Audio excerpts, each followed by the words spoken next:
Шымкентте баспанасы жүрген 70-ке жуық әйел қала әкімдігіне басып кірмек болды. Пәтер кезегі әлде қашан келгендерге шенеуніктер 40 сылтау айтады екен. Тіпті келесі айда баспаналы боласыз деп шығарып салатын көрінеді. Осындай құрғақ уәдеге тойған көп балалы аналар нақты мерзімді атауды талап етті. 6 айдан бері октябрь деді, уәдесін берді, ноябрь, декабрь, январь, ай сайын келеміз.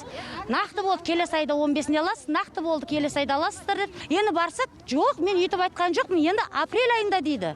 Енді апрель айында дейді. Біз әр күнімізді есептеп отырмыз, жүргеніміз квартирада. Білесіздер, өздер 6 бала шағамен ешкім квартираға алмайды.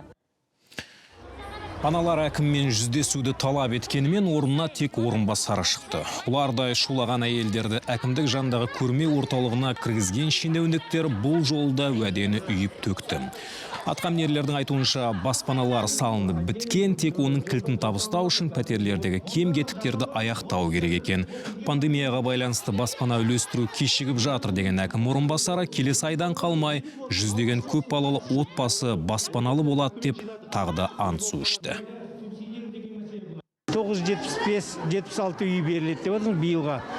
Биыл осы жылға тағы соғылатын, сатып алатын 1580 пәтерге ақша бөлінген. 976-дан 377 көпбалалы аналар алады, 300 жастар алады. Екінші көпбалалы аналарға Құда қаласа 1 апрельге дейін, осы 1 сәуірге дейін береміз деп жоспарлап отырмыз.